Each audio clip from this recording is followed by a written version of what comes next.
শেরপুর ৩ আসন থেকে নির্বাচিত মাননীয় সদস্য জনাব মোহাম্মদ মাহমুদুল হক রুবেল, আপনার সময় 4 মিনিট। ধন্যবাদ। মাননীয় স্পিকার, আপনাকে ধন্যবাদ। মাননীয় স্পিকার, আমার আসন ১৪৫ শেরপুর ৩ শ্রীবর্দী ঝিনাইগাতি উপজেলা নিয়ে গঠিত।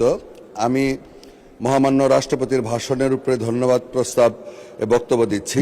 আমি বক্তব্যের শুরুতেই মহান আল্লাহ রাব্বুল আলামিনের প্রতি কৃতজ্ঞতা প্রকাশ করি। আমি ধন্যবাদ জানাই আমাদের মাননীয় প্রধানমন্ত্রী, যিনি আমাকে মনোনয়ন দিয়ে এই মহান সংসদে আসার সুযোগ দিয়েছেন।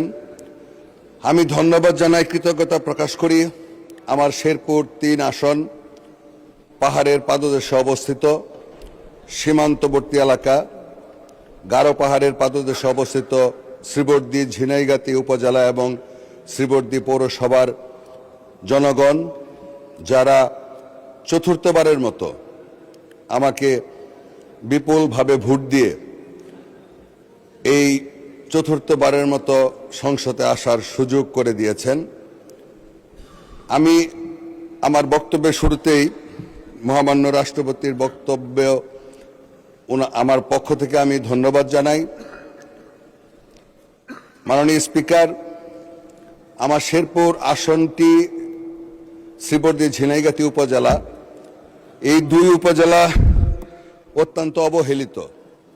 বিশেষ করে শেরপুর জেলার দিকে আমরা যদি তাকাই, অন্যান্য জেলার চাইতে শেরপুর জেলা সব দিক দিয়ে পিছিয়ে পড়া একটা জেলা। বিগত 15-16 বৎসর যে সরকার ক্ষমতায় ছিলেন, ফ্যাসিস্ট সরকার, সেই সময়ে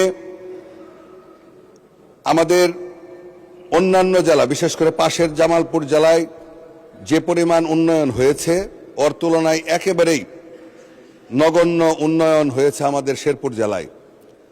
আমাদের একটা পুরানো জেলা হওয়া সত্ত্বেও এই জেলায় এখন পর্যন্ত কোনো মেডিকেল কলেজ নাই, এখানে কোনো ইউনিভার্সিটি নাই, এখানে রেল লাইন নাই।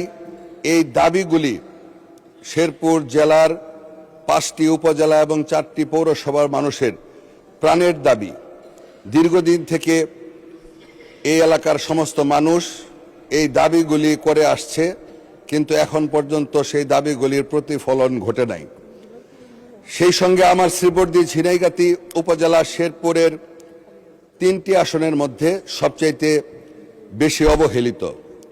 আমরা যেমন শিক্ষার দিক দিয়ে পিছিয়ে রয়েছি, আমরা স্বাস্থ্যসেবার দিক দিয়ে পিছিয়ে রয়েছি, আমাদের জীবনযাত্রার মান খুবই নিম্নমুখী, কর্মসংস্থানের কোনো ব্যবস্থা আমার এই দুই উপজেলায় নাই বললেই চলে। আমার এই দুই উপজেলা সম্পূর্ণরূপে কৃষির উপর নির্ভরশীল, কিন্তু অত্যন্ত দুঃখের বিষয়, এই কৃষকের ফসল এটাও প্রকৃতির উপর নির্ভর করে।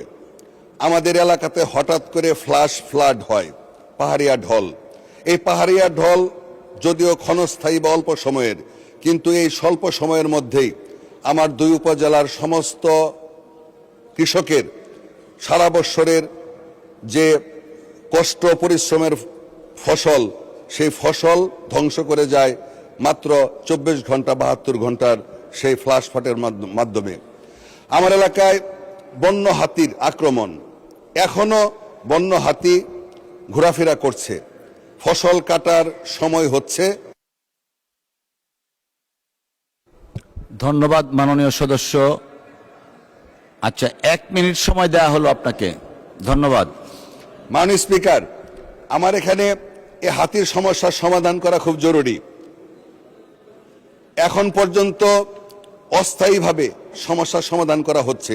স্থায়ী সমাধান না করা গেলে এখানকার মানুষ ওই এলাকায় বসবাস করতে পারবে না। আমার এলাকায় স্টেডিয়াম নাই, হাসপাতাল আছে, ঠিকভাবে সেবা এলাকার মানুষ পাচ্ছে না।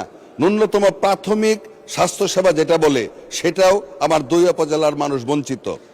আমাদের এলাকায় শিক্ষার হার বাড়ানোর জন্য এখানে কলেজ করা দরকার। এখানে মহিলা কলেজ করা দরকার। আমাদের এখানে আদিবাসী আছে, সেই আদিবাসীরা বিভিন্নভাবে বঞ্চিত হচ্ছে। আমার এলাকার এই বিশেষ করে নদীর বাঁধ, মহারশী নদীর বাঁধ, এই বাঁধের স্থায়ী ব্যবস্থা করা প্রয়োজন। আমি আপনার মাধ্যমে অনুরোধ করব যে এই ব্যবস্থাগুলি যেন জরুরি ভিত্তিতে। ধন্যবাদ।